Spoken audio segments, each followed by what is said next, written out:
politico-stratégique en général bu amee président bi bu demee ba ñëw dafay jàkkaarloog normalement la presse pendant quelques minutes ci biir aéroport bi normalement loolu xaw ma ndax lu tax duñ ko def fii Sénégal mais visite yu am enjeu yu toll noonu peut-être daan nañ ko def avant mais en tout cas gisatuñ ko fii bu fekkee mës na am un président bu demee bitim réew mu am ay enjeux yu toll noonu li un pays comme la Chine nga xam ne dafa am ay intérêt au Sénégal nga dem fa pour une visite d'état ak beneen ñaari visite la pour état visite d'état le Sénégal ñu xool nu ñuy boolee seeni doole ñoom pour mën a ku nekk gis intérêt am ci réew mi sachant que la Chine est un grand pays boo xam ne toll na ci benn niveau d'émergence assez poussé mooy naan sax est-ce que c'est pas un pays développé maintenant ci calculu gars yi donc ça fait que président Bassirou Diomaye Faye bu demee ce serait mënoon nañ ko def coutume que président sax bu génnee réew mi loolu xalaat la bu ma leen di jox nii bu demee bitim réew ba dellu si bu dellu see dafa war a taxaw pendant au moins un petit quart d'heure à l'aéroport ci seen salon d'honneur boobu jàkkaarloog presse bi wax ak ñoom pendant un quart d'heure une demi-heure s'il est gentil wax ak ñoom leur faire un résumé du bilan de sa visite comme ça ñu mun ci am xalaat et puis mën ci bind wax ko jàllale ko askan wi loolu bu koy def dina baax trop mais en attendant dañuy jéem a xool rek par rapport à ce qui se dit officiellement mooy président Bassirou Diomaye Faye dafay dem Chine pour dajeek le président de la République populaire de Chine pendant ñaari fan entre le 2 ak le 4 muy tey ak suba pour waxtaan ci yan stratégie la ñu war a mën a teg pour intérêt ñaari réew yooyee surtout sur le plan économique parce que Chine toll nañ ci benn niveau de développement boo xam ne amal na njëriñ Sénégal mais Sénégal aussi amal na njëriñ Chine surtout par rapport à ses ressources ak le fait que ni Sénégal aussi est un pays à construire et que la Chine forcément a besoin de certains marchés parce que seen réew kese doyu leen pour ñu développer seen liggéey foofu dañuy soxla aussi di dem à l'étranger moo tax Chine booy seet léegi en Afrique de l'Ouest en Afrique australe dañ fa gën di bari léegi ci tabax bi ci commerce bi ci industrialisation bi donc Chine mi ngi déployer ses forces au niveau de l'Afrique donc Sénégal bu demee ak ressources yi nga xam ne moom mooy nekk suñu réew muy suñu zircon muy suñu or bi muy suñu pétrole bi ak gaz bi Chine forcément dina ci am ay liens surtout par rapport aux résidus de pétrole parce que pétrole dara du ci yàqu parlant du football xaw ma li ñuy wax noonu là mooy le gazon kii bi la artificiel boobee synthétique yooyu ak tapis yi ngay wax nii yëpp tapis yi ngay gis ak yu bari yoo xam ne dañ koy def ci ay yenn kii de plafonnage lépp déchet pétrole bi moo koy def donc on est un pays à construire mais on est un pays très riche en termes de ressources et à l'avenir bu ñu liggéeyee ak ñi ñu war a liggéey wax dëgg yàlla mbir mi war na mën a avancer donc certainement et sûrement même Bassirou Diomaye Faye bu demee ci wàllum visite d'état boobu loolu la bu weesoo loolu ñaari fan yooyu bu jàllee yeneen ñaari fan yi ci topp dafay ñëw ci invitation bi nga xam ne Chine moo ko def ak certains pays d'Afrique yoo xam ne dañu daje pour ñu xool nan la ñu war a mën a ñoom tamit tegee seen stratégie pour liggéeyandoo ensemble entre l'Afrique et la Chine. En général on dit la coopération sino-africaine donc on espère que mbir yi Bassirou Diomaye Faye dina ci génn et que voyage bii comme en général dañ koy taxé nii moom day dem rek waaye du ñëw du indi dara xëy na bii bu ñëwee bu ci defee une communication ça serait une bonne idée pour que Sénégalais xam exactement ce qu'il en a été réellement ou véritablement par rapport à cette visite d'État. Surtout parce que loolu moo ñu gën a ñor parce que beneen bi mbirum Afrique la concerné. D'accord. Donc dégg naa aussi qu'il est parti avec certains il est parti en tant que VRP même, si je puis dire. Comme le faisait Jacques Chirac. fu mu daan dem ci àdduna bi da daan yóbbu ay hommes d'affaires am. fii nag dégg naa ni Bassirou Diomaye Faye yóbbu na yenn hommes d'affaires yi ay ñoom Serigne Mboup entre autres. D'accord. waaye j'espère que parce que cité wuñu ñëpp j'espère que yóbbuwuñu les mêmes hommes d'affaires qui sont là depuis 20 ans 30 ans. D'accord. Il faut que ñu jël hommes d'affaires xale yu bees yi nga xam ne ñu ngi fi. pour ñu liggéey réew mi parce que si ce sont des gens qui concernent le CNP ou beneen boobu laa xaw ma CRES xaw ma nu mu tuddati. CNES plutôt Confédération nationale des entreprises du Sénégal. Entre autres bu dee ñooñu kese ñoo fa nekk. ñoom kese lay jël. ça serait dommage il faut que ñu jël les jeunes entrepreneurs yi nekk ci réew mi. entre 35 ak 50 ans. ou même 25 ak 50 ans je dirais di leen yóbbu ci béréb yooyu pas ñooy yóbbu toujours yow Bassirou Diomaye Faye les mêmes personnes il faut ngeen yóbbu xale yi nga xam ne ñoom ñoo am avenir ci entrepreneuriat di leen booleeg yenn chef d'entreprise chinois yi pour que effectivement mu mën a am njëriñ et non di yóbbu toujours les mêmes personnes Serigne Mboup nag est une exception parce que Serigne Mboup c'est quelqu'un quand même qui a beaucoup prouvé dans ce pays-là un homme intelligent et qui a su créer et faire surtout mieux que son père donc c'est un exemple waaye am na ñoo xam ne ay chefs d'entreprise la ñu soi-disant ils sont là depuis 20 ans tey mënuñu la ne ñaata Sénégalais la ñuy employé alors que effectivement ñoom ñoo jiite yenn sociétés yi yenn seen yooyu la ay CNP ak ay CNES alors que sérieusement boo leen laajoon tey jii nii yow ñaata société nga am ak ñaata nit ngay liggéeyal ñaata ngay fay ci impôt Sénégal ñooñu ils seraient pas capables de le dire parce que tout simplement ils sont toujours en général dans le fictif. Voilà donc j'espère que dina bàyyi xel. xaw ma nag liste bi ñan ñoo si nekk mais xale yi dee leen yóbbu xale yi nga xam ne dañuy bëgg dara am dara nekk ay entrepreneurs yu bees bëgg avancer ci réew mi yow Bassirou Diomaye Faye del bàyyi xel ngeen yóbbu pas toujours les mêmes personnes qui ont été et avec Macky Sall et avec Abdou Diouf et même des fois avec le président Senghor ou même Abdoulaye Wade. D'accord. Diomaye Sonko pour un isolement de l'État hébreu. Alors oui nu ñu laa ko waxatee. Diomaye Sonko pour un isolement de l'État hébreu. Oui l'État hébreu mooy hébreu c'est la langue mooy làkk bi juif yi di làkk. Donc mooy Israël.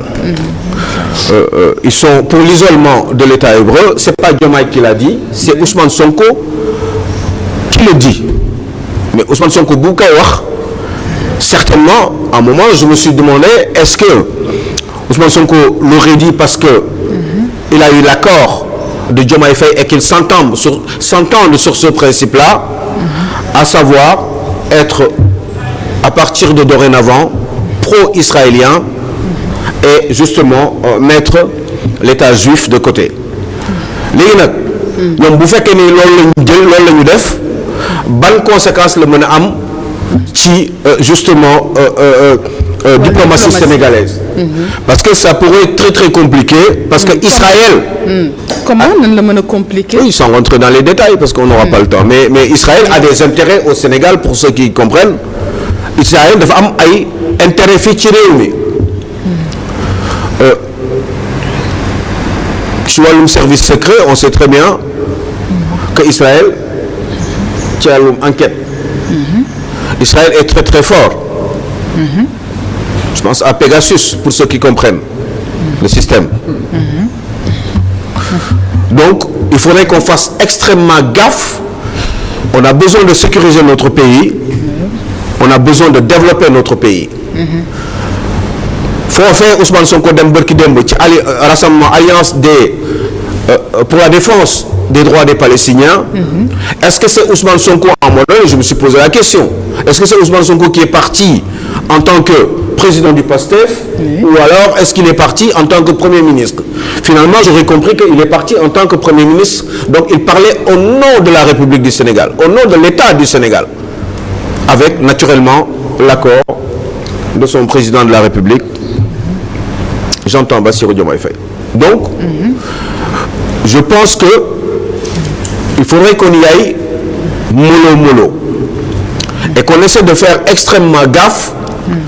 yooyu ñenn mën nañ ko wax mais quand il s'agit d'un premier ministre en accord avec le président de la République qui parle justement de l'isolement de l'État israélien qui est soutenu par les États-Unis d'Amérique, l'État israélien qui est soutenu par la République française, entre autres le régime britannique.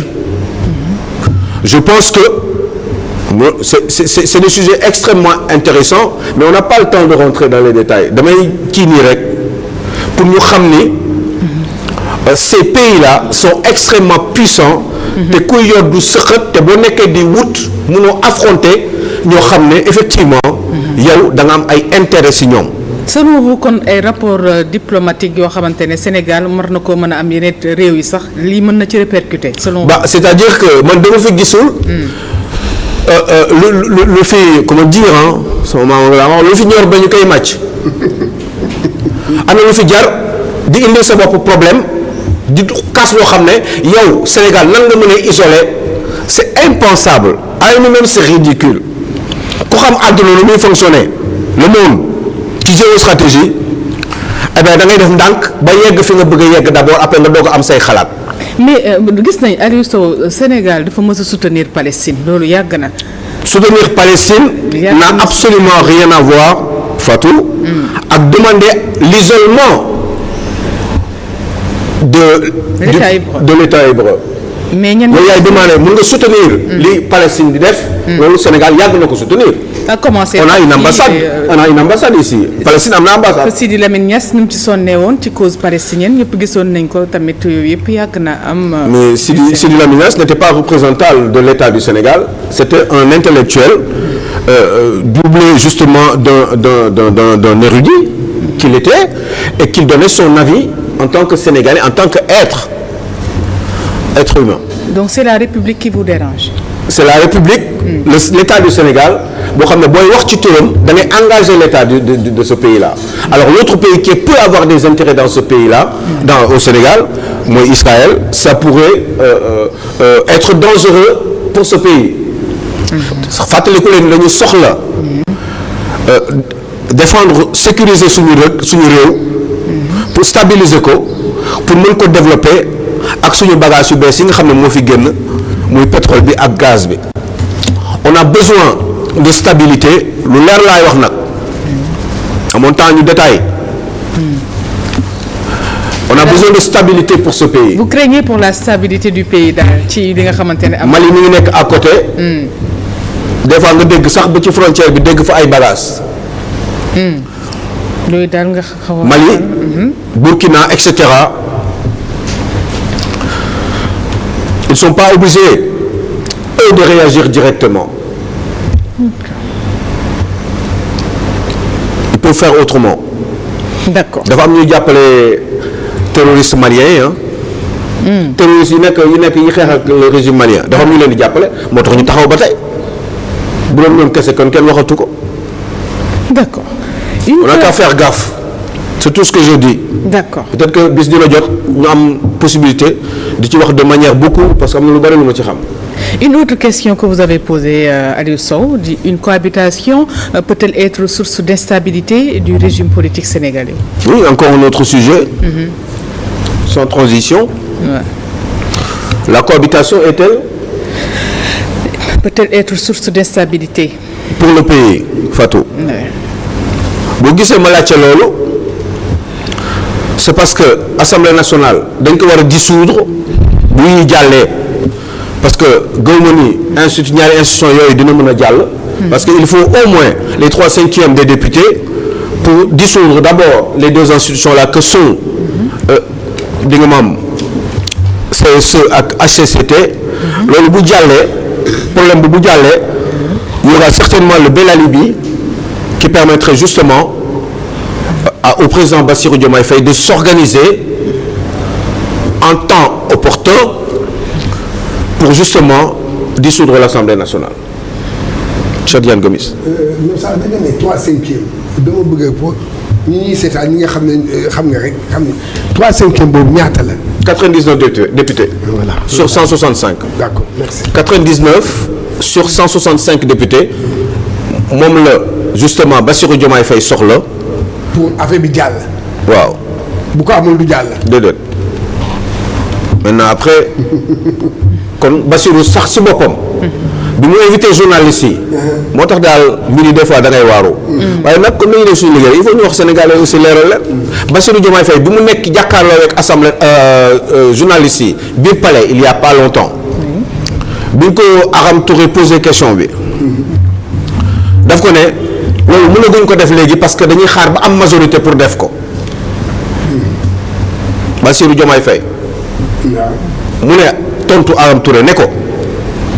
loolu mënaguñ ko def parce que buñ ko naree def il faut que ñu am majorité ñu mën a xalaat dissoudre assemblée nationale kon ci diggante bi lan moo fi xew ba mu proposer loolu moo tax je ne sais pas si vous en souvenez Fatou la semaine dernière waxoon naa leen ni ce n'est que un prétexte pour jàll ci beneen affaire pour indi un alibi pour wan sénégalais yi ni gis ngeen proposé naa leen benn affaire defuñu ko lii moo tax ñii mënuñu liggéey ak ñoom donc il faut ñu dissoudre assemblée nationale.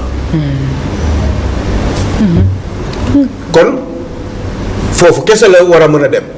pourtant moment bi muy wax loolu ne moom il faut une majorité pour dissoudre ko kon mi ngi doon xaar un jour bu amee majorité def ko waaye ci diggante bi lan moo tax mu proposé li pour dissoudre HCCT ak kii ak CSE. est-ce que. parce que dafa waxoon day xaar ba am majorité. waaw d'accord est-ce que moom xam na ne que lii. du jàll daf koy def. pour mun a dissoudre assemblée. waaw mais man moo tax ma ne leen man loolu yooyu yu mel noonu ñoo may fàtt parce que quand je n'ai pas envie de faire quelque chose. waaw mais jarul tourner autour du pot. stratégie. mais oui mais jarul ko parce que c'est une perte de temps et d'argent. yow xam nga ni yow da ngay dissoudre assemblée nationale jarul bu dissoudre assemblée nationale bés bu amee majorité yow sa bopp yow. bu boobaa nga lijjanti HCCT ak CSE. de toute façon yow loolu nga waxoon. waaye ci diggante bi lan moo xew ba yow nga def proposition boobu au même moment le règlement intérieur bi déglu leen bu baax. waaw le règlement intérieur bi pare lañ ko aménagé ba mu pare pour moom mu promulguer loi bi rek. Assemblée nationale li jënti na rek problème règlement intérieur day promulguer loi bi pour que Ousmane Sonko mën a ñëw def déclaration de politique générale au même moment la génnee loolu décret boobu pour dissoudre ñaari institution yi yooyu nga xam ne dafa waxoon day xaar ba am majorité pour def ko wala déggu leen ma bu baax. waaye léegi ci diggante boobu règlement bi pare ñu présenté ko di xaar mu promulguer loi bi ndax DPG bi xam ne loolu moo ko posé woon problème waa ji mën a ñëw moment boobu la génnee décret bu bees bi pour dissoudre ñaari kii yi pour jaxase carte gi nga xam ni kon xëy na DPG da dul am et que lu tax sama lii di génn à chaque fois bu may wax. ma ne parce que da nga toogoon benn place. boo toogoon benn place da nga wax te lii dem kii ma nii voilà. damaa civilisé wul quoi. voilà da nga toogoon benn place. boo toogee benn place di wax. ma toog li may yëngatu moo tax. voilà waaw li ngay yëngatu dem nii. waaw xaw ma lan tax may yëngatu nii waaw xaw ma man ak yow ñoo yëngu. pourtant je sais. donc waaw pardon je voulais poser une question. waaw une question mais balaa question boobu damay déjà je salue cette décision du chef de l'État nga xamante ne dafay dem à l'étranger yóbbaale cette fois-ci des investisseurs peut-être mën nañ ne c'est une première mën na tey mu yóbbu ñi ëllëg mu yóbbu d'autres investisseurs mais au moins cette fois-ci bi muy dem am na ay homme d'affaires yoo xamante ne jot na leen a yóbbu bu ko doon def ci yeneen voyage yi nga xamante ne jiitu nañ voyage yi au moins dinañ xam ne voyage am mi kat réalisé na ci lii wala def na ci laa wala def na ci lële maintenant j'ai une question si au conseil des collectivités territoriales ak conseil économique social et environnemental bu fekkee ne dañ ko dissoudre ndax dañuy andiwaat yeneen institution yoo xamante ne dañ ko fiy teg te bu fekkee ne pour rationaliser les dépenses est-ce que tamit bu ñu fi tegee yeneen institution du doonati ay institution budgétivore rek. c'est exactement la même chose de toute façon je l'avais dit. dama ci bëggoon yokk dara. waaw est-ce que tamit parce que dama est-ce que mun bu ñu ko dundee. mooy yow sànq ba ba yaa ngi wax ne. ça coûte au contribuable sénégalais 15 milliards. 15 milliards. léegi ñu dindi ko. am na ñoo xam ne nee nañu ñu remplacer ko ak loo xam ne lu dëgër lu am solo. loo xam ne lu kii la même buy jar 20 milliards sax ñu teg ko fa. voilà loolu laa ci mais je suis d'accord sauf que Macky Sall avait fait la même chose bi ñuy dindi Sénat. non mais et puis Balla Moussa Fofana. waaw moom avoué na ni après dañuy teg beneen. waaw loolu laa la wax. expliqué na différence yi ak yooyu. mais kon dootul rationalisation. dootul rationalisation bu ñu wax c'est pour la rationalisation. nañu kan ne moo wax ne c'est pour la rationalisation. non dañu ne boo gisee ñu bëgg. dissoudre ñaari HCCT yooyu c'est pour rationaliser mooy xaalis bi nga xam ne comme c'est dafa am coûte day coûter xaalis ci état du Sénégal alors que amul benn njëriñ. loolu moo tax ñu bëgg ko éliminer. ndax xaalis boobu dootuñu ko ci defati. moo tax ñu naan c'est budget qui va. kan moo day lekk ci budget bi. non dama ne non nguur gi ñoom ñoo ko wax. ñoom le budget. non ñoom. ñoom ñoo ko bi ñu nekkee ci nguur gi lañ ko wax. waaw ak bi ñu nekk ci opposition bi sax. c'était non bàyyil opposition dama ne est-ce que bi ñu nekk ci nguur opposition parce que seen promesse la woon te moom la ñuy jéem a respecté nii. waaw non d'accord naa c'est vrai mais dama ne est-ce que bi ñuy nekk ci nguur gi waxoon nañ ko ne lii c'est pour rationaliser les dépenses. bah oui wax nañ ko bah oui. non de toute façon ils l'avaient dit avant. Ils l'ont dit après sauf que benn bémol kese moo ci am mooy li ma la doon wax sànq. ñoom dañu ne woon loolu duñ ko def tant que amuñu majorité. ñoom dañu ne woon duñ ko def tant que amuñu majorité loolu y a 2 mois lañ ko def bu nekk palais ak journalistes yi di wax ak ñoom.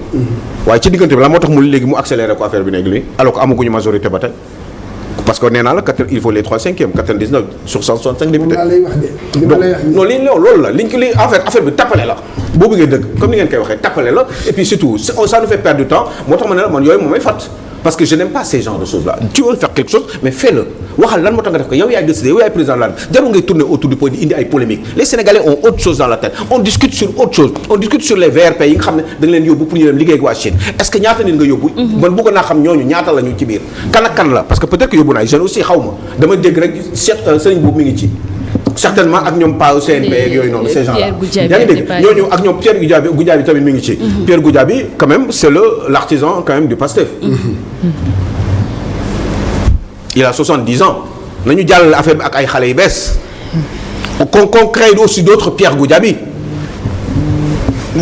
je n'ai rien contre lui parce que fii lu tuuti ak ñu ne da nga kaa bañ wax dëgg yàlla sama monsieur à la limite que j'aime bien qui m'avait invité avec ma fille chez lui kiiwuma ko mais damay wax dëgg nañu jël yeneen i boy il a plus de 70 ans Pierre Goudiaby Atepa nañ jël ay xale il y a des garçons qui sont là ici dans ce pays là ay ñoom sëñ Mamoun Sène là ces garçons là qui sont là ay ñoom boy boobu nekk xaw ma fële il y a des garçons extrêmement bons. waaw c'est vrai. nañ leen yóbbu na leen yóbbu. loolu moom dëgg la ay ñoom sëñ Mamoun Sène c'est vrai. mais c'est quelqu'un d'excellent. waaw mais ce garçon là man xaw ma parce que gisuma ko xaw ma ndax. non c'est le président de la fédération de boxe. le Sénégalais de boxe il est surtout il travaille pour son pays. non mais waa jooju lu tax consortium la yore. non bu terrible. il a des partenaires hyper stratégiques. qui sont très puissants dans ce monde-là. non moi je le connais. non man xaw ma ndax dem na peut-être dem na. mais bu demul bu yóbbuwul Mamoun Sène mooy erreur la. parce que c'est un garçon non seulement il est pétri de talent il est jeune il a de l'avenir il peut encore vivre 40 ans di dundal di liggéey ci bari Sénégal avec les partenaires qu'il a stratégiques donc ce garçon là xaw ma lu tax xaw ma de parce que man ñaar ñooñu rek laa dégg mais j'aimerais que savoir am ay garantie ndax yóbbu na ko wala yóbbu ko bu ko yóbbul ce serait une grosse bêtise entre autres là du moom kese am na ñeneen ñoo xam ne mënoon naa leen citer fii donc ces jeunes moo tax may xalaat ni est-ce que du ay ñoom Pierre Goudiaby Atepa rek lay yóbbu ak bàyyi booy yi nekk fii nga xam ne ils sont pétris de talent ce serait une grosse bêtise si je reviens sur le cas de la cohabitation dama ne cohabitation war na mën a am cim réew te problème du am dégg naa nag je crois même c'est aussi ñaar nit laa dégg même Moussa Diop dégg naa mu koy wax en donnant l'exemple nee na instabilité mën na indi instabilité cim réew mais instabilité où mais c'est pas vrai ça n'a absolument rien à voir ak kaawu mais ak kan la Moussa kese am na keneen ko ko waxu si xamatuma kan la ak kaawu joxe def parallèle bi ak kaawu Mamadou Dia mais ce n'est plus mais instabilité mënul am ndax Diomaye warul mën a am problème ak Ousmane Sonko bés bu par exemple ñu changer premier ministre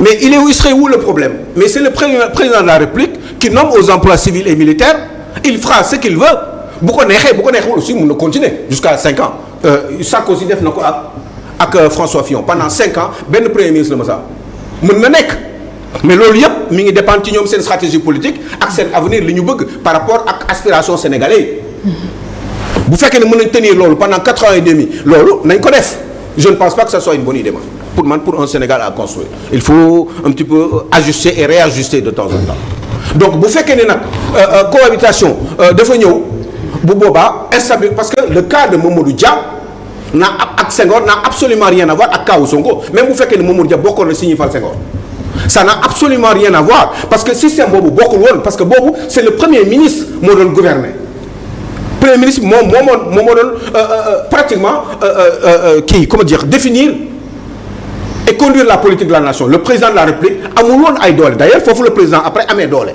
mais moment boobu Mamadou Dia moo yoroon doole bi parce que yoon moo ko joxoon parce que il avait un rôle de premier ministre mais bu fekkee dañ ko doon wooyee président de conseil mais rôle premier ministre la amoon Senghor nekk président de la République mais Senghor position am c'était isolé parce que amul woon yenn prérogatives yi lépp dañ ko concentré woon ci premier ministre boobee ñu doon wooyee président de conseil là c'est pas pareil c'est différent aujourd'hui le président de la République c'est lui qui définit et conduit et fait conduire la politique de la nation et c'est lui qui nomme aux emplois civils et militaires moom mooy def lu ko neex donc il peut changer Abdoulaye Wade a changé quand il a voulu Macky Sall a changé quand il a voulu. D'accord. Abdou Diouf a eu à changer combien de premiers ministres. Donc loolu c'est normal te loolu mi ngi jógee ci après bi Mamadou Dia daanoo. si la kii am doole nu mu tudd ci la Senghor après ñu yokkal ko ay doole prérogative doole yooyu moom moo continuer ba tey ci président de la République moo tax tey c'est différent. D'accord. Attention Bassirou Sonko mun na nekk kii njaatige comment dire njaatige Bassirou Diomaye Faye ci biir Pastef en tant que parce que il est juste membre du Pastef certainement cadre du Pastef mais président de la République mooy président réew mi moom la ñu fal et c'est lui qui décide moom parce que moom tant que bàyyiwul wala mu dee yàlla na yéex yàlla na gudd fan kenn amul droit laal ko alors que ñeneen ñëpp ñi nga xam ne ñi ngi ay poste de responsabilité ñooñu mën nañ leen fi jëlee te ki leen fi jëlee du kenn ki ñu fal. te kenn la ñu fal. D'accord en tout cas. Senghor ne pouvait pas faire grand chose à part comploter Mamadou Dia. D'accord merci beaucoup. Senghor ne pouvait rien faire parce que Mamadou Dia moo yoroon doole bi bon évidemment mi ngi ko naan coup d'état mais doo coup d'état koo xam ne yaa ko ëpp doole c'est évident donc mënul nekk instabilité mënul am. on peut changer premier ministre quand on veut. et comme on le veut. D'accord donc merci beaucoup donc Ousmane Sonko wala mu bàyyi keneen c'est pareil donc je ne veux pas qu'on dise que ni day créer instabilité. c'est pas vrai. D'accord merci beaucoup merci Aliou Sow xam naa demain inchallah di ñëwaat ci actualité. je passe à autre chose. D'accord en disant bonjour à tout le monde.